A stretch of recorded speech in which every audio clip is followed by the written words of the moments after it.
Although most recognition for the founding of America is focused on the Puritans in the Massachusetts Bay Colony, the English Civil War also had a large impact due to creating the demographic patterns of early American society. This happened through driving the migration patterns in early settlers, creating a cultural divide between North and South, and prompting the political views that led to the American Revolution. Under Henry and Elizabeth I, England began a moderate form of Protestantism.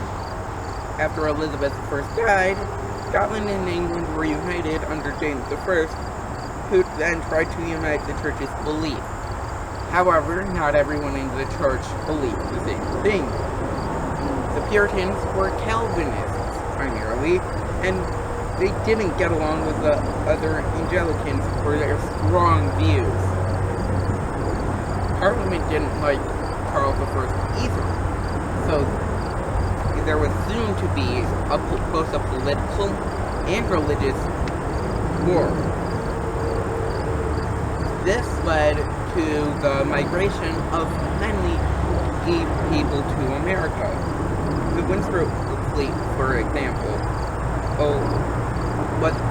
came in 1630 and included 11 ships led by the flagship Arbella, and delivered about 700 people to Massachusetts Bay Colony. Migration continued a large amount until Parliament reformed in 1640, and the amount of people migrating greatly dropped off. The English Civil War lasted from 1642 to 1641, and the Cavaliers, who wanted to not be ruled by the Puritans in Parliament afterwards, decided to move too. As Colonel Norwood said, that the unparalleled butchery, the execution of Charles I, made the Cavaliers cast away the scabbards of their swords with both their hands. So at the sad prospect of affairs in this juncture, it gave such a dampening to all of the royal party that a very considerable number of nobility, clergy, and gentry so circumstanced did fly from their native country as from a place infected with the plague. The Puritans went to Massachusetts, and the Cavaliers went to Virginia.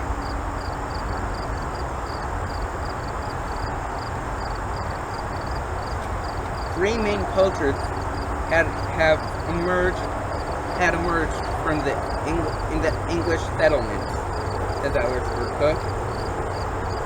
The Cavaliers had been rich, and had serfs who worked the land for them. But in America there was so much land that they just decided to run away.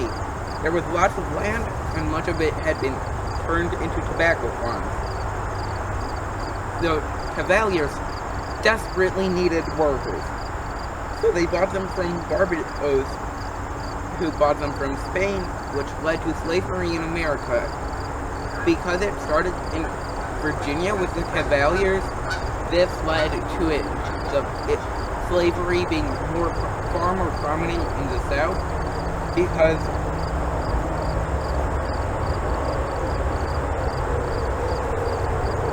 the North was settled by the Puritans and other religious exiles.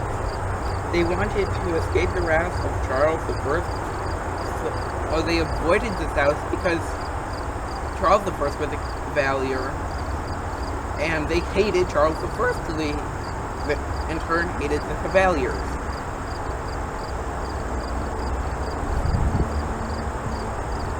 And there were also the greatly varied middle colonies that Alistair cooked, which were at once both agrarian and mercantile, which means there were both farmers and merchants.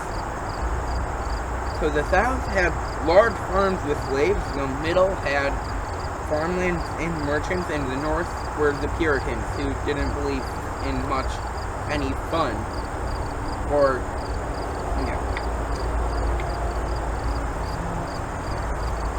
The English Civil War also led to many political views that led to the Revolutionary War. After the Puritans fell from power in England, Charles II became king. After the restoration of Charles II to the throne and the downfall of the English Puritans, American Puritans were no longer welcome in England. Charles I never bothered to help the southern settlements either, though both sides of America found a common ground, disliking Charles I. This continued with the other following kings, too. But Charles II still tried his best to rule the Americas. However, the independence of the colony had been greatly helped by the lack of a strong central government in England before and during the Civil Wars, as I was discussed.